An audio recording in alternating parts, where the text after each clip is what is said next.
kerja bareng dan program bareng Ruben dan Ivan ini lebih grogi mana nih, nyanyi dangdut di hadapan ribuan penonton atau ngelawak dan jadi host TV? Sebenarnya sih grogian ngelawak ya Pak, karena kan ngebuat orang ketawa itu kan lumayan susah tuh, nggak gampang gitu.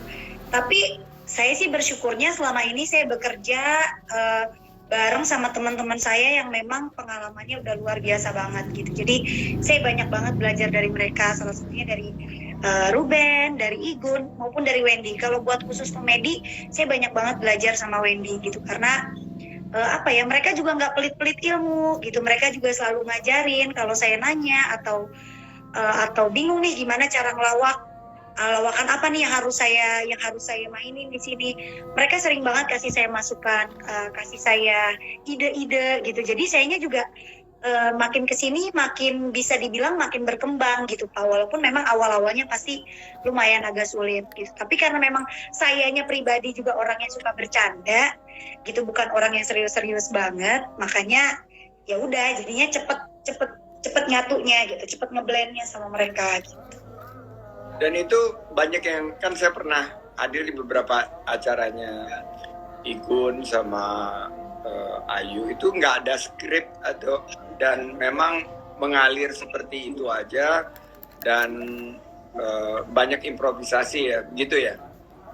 Betul Pak. Kalau skrip sih pasti ada Pak. Apalagi kalau setiap acara komedi itu kita pasti ada skrip. Cuma kan itu cuma intinya aja. Tapi kan pada saat live kita yang ngembangin semuanya gitu.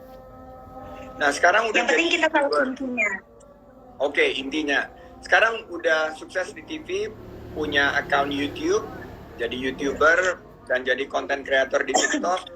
Saya follow di Instagram, kontennya keren-keren dan sering viral.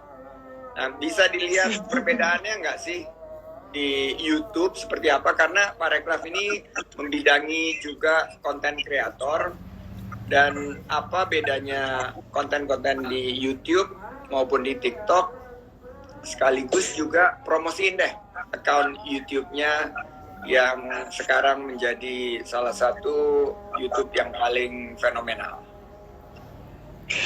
Yang jelas kalau di YouTube Pak, kalau YouTube kan kita bisa lebih bebas kan, maksudnya kita bisa ngembangin semua apa yang kita mau gitu, dari konsep atau dari konten dan lain-lain gitu. Tapi kalau TikTok kan beda sih. Kalau TikTok kan kebanyakan lagu-lagu gitu ya Pak ya. Jadi apalagi banyak banget sekarang dance viral-viral gitu. Jadi ya udah, kalau misalnya ngedance juga, kalau misalnya ikutan yang lagi viral-viral kita ikut iseng gitu, dan kebetulan emang jadi rame gitu, jadi viral juga gitu. Dan kalau YouTube emang senang sih, jadi bisa nge-explore apa yang kita mau. Kalau di TV kan dibatasin kan, nggak bisa sebebas yang kita mau gitu. Jadi pasti beda banget rasanya. Kalau YouTube tuh kayak punya kita sendiri gitu. Kisyu TV, YouTube Ayu. Keren. Boleh dong Pak, kapan-kapan kita collab ya Pak.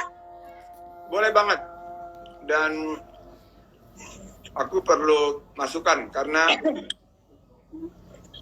Kemenparekraf tuh punya YouTube juga, dan kita ingin para konten kreator di Kemenparekraf ini bisa sharing di best practice issue TV yang bisa kita belajar, dan kita juga dari sisi pemerintah bisa kasih masukan juga. Dan collab ini mudah-mudahan bisa dilakukan di destinasi wisata karena sekaligus mempromosikan. Tapi aku punya dulu dan saran dulu. Iya Pak, makan ya Pak. Bismillah.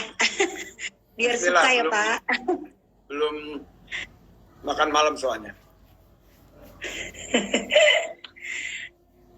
Enak loh, asli loh. Ini kayak French toast sebetulnya sih. Enak kan Pak? Bener kan Pak, enak Pak. Tapi kalau anget mungkin lebih enak ya. Tadi udah agak. Iya betul. Dipanasin enak tuh. Setiap mendengar nama Ayu Ting Ting, kan bukan dikenal sebagai penyanyi dangdut aja nih. Ayu juga artis yang multi talenta. MC, pemain film, pelawak. Nah, waktu awalnya terjun di dunia entertainment, maunya tuh jadi apa? Penyanyi atau pelawak? Awalnya mah penyanyi Pak, pasti gimana pun saya mah pengennya dari awal memang udah pengen nyanyi gitu, karena kan emang merintisnya dari penyanyi gitu. Jadi kalau nge-host, alhamdulillah, maksudnya masih dikasih kepercayaan lah sama Ivy untuk nge-host di salah satu acara. Terus kalau ngelawak juga alhamdulillah masih dikasih kepercayaan dan banyak juga yang support kalau saya masuk di dunia komedi juga, seenggaknya belajarlah ke semuanya gitu. Jadi saya punya pengalaman baru lah. Nggak cuma nyanyi aja, saya juga pengen ngembangin semua bakat yang saya punya.